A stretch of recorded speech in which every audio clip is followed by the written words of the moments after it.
നമസ്കാരം. റാപ്റ്റോ ഫുട്ബോളിലേക്ക് അവർക്കും സ്വന്തം. യെസ്, അർജന്റീന ആരാധകരെ കാത്തിരുന്ന വാർത്ത എത്തിയിരിക്കുന്നു. അവൻ മടങ്ങി വരുന്നു. ഗ്രൂപ്പ് ട്രെയിനിങ്ങിലേക്ക് മടങ്ങിയെത്തിയിരിക്കുന്നു. അർജന്റീനയുടെ സെൻട്രൽ ബാക്ക് പൊസിഷനിൽ ക്യൂട്ടി റൊബേറോക്കൊപ്പം കരുത്തനായി നിൽക്കാൻ ഒരാൾ അവർക്ക് വേണം. ആൾ വലിയ ഹൈറ്റൊന്നും ഉണ്ടാവില്ല, പക്ഷെ കളിക്കാൻ ഇറങ്ങിയ കളിവാറുവേ മറ്റാരുമല്ല, ലിസാൻഡ്രോ മാർട്ടിനസിൻ്റെ കാര്യമാണ് നമ്മൾ പറയുന്നത്.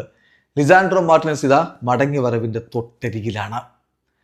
8 മാസക്കാലമാണ് അവൻ പരിക്കേറ്റ് പുറത്തിരുന്നത്. ഇപ്പോൾ മാഞ്ചസ്റ്റർ യുണൈറ്റഡിൻ്റെ സെൻട്രൽ ബാക്ക് കളിക്കളത്തിലേക്ക് മടങ്ങിയെത്തുന്നു എന്നുള്ളത് ഏറ്റവും സന്തോഷകരമായിട്ടുള്ള കാര്യമാണ്. അദ്ദേഹം ട്രെയിനിങ്ങിലേക്ക് മടങ്ങിയെത്തിയിരിക്കുന്നു. നീ ഇഞ്ചുറിയാണ് സംഭവിച്ചത് അദ്ദേഹത്തിന്. മാഞ്ചസ്റ്റർ യുണൈറ്റഡിന് വേണ്ടി കളിച്ചുകൊണ്ടിരിക്കുമ്പോൾ അദ്ദേഹത്തിന് നീ ഇഞ്ചുറി സംഭവിച്ചു. 8 മാസക്കാലം പുറത്തിരിക്കേണ്ടി വന്നു. ഇപ്പോൾ റിക്കവറി ഏതാണ്ട് കംപ്ലീറ്റ് ആവുന്നു. ഇപ്പം സെൻട്രൽ ബാക്ക് മടങ്ങിയെത്തി എന്ന് പറയുമ്പോഴും ലിവർപൂളിനെതിരെയുള്ള അവരുടെ അടുത്ത കളിക്ക് അദ്ദേഹം ഉണ്ടാവില്ല എന്ന് റൂബൻ അമോറിം കൺഫേം ചെയ്യുന്നുണ്ട്.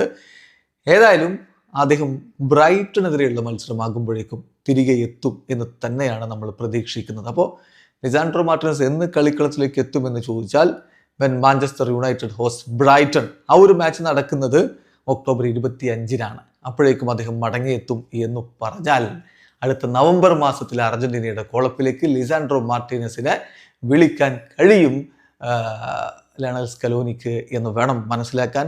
മാർട്ടിനസിനെ സംബന്ധിച്ചിടത്തോളം കഴിഞ്ഞ ഫെബ്രുവരി മാസത്തിലാണ് അദ്ദേഹത്തിന് പരിക്ക് പറ്റുന്നത്. അതായത് കഴിഞ്ഞ സീസൺ അവസാനിക്കുന്നതിന് മുമ്പാണ് അദ്ദേഹത്തിന് പരിക്ക് പറ്റുന്നത്. ദെൻ പിന്നീട് അദ്ദേഹത്തിന് ദേശീയ ടീമിനായിട്ടും മറ്റുമൊന്നും കളിക്കാൻ പറ്റിയില്ല. മാർച്ചിലെയും ജൂണിലെയും സെപ്റ്റംബറിലെയും ഒക്കെ അർജന്റീനയുടെ മത്സരങ്ങൾ അദ്ദേഹത്തിന് നഷ്ടമായി. വേൾഡ് കപ്പ് ക്വാളിഫയർ മത്സരങ്ങൾ, ഒക്ടോബറിലെ ഈ മത്സരവും നഷ്ടമായി. ഇനിയിപ്പോൾ നവംബർ മാസത്തിലെ മത്സരങ്ങൾ വരുമ്പോൾ അതൊരു പക്ഷേ കേരളത്തിലേക്കും വരാനുള്ള സാധ്യതയുണ്ടല്ലോ.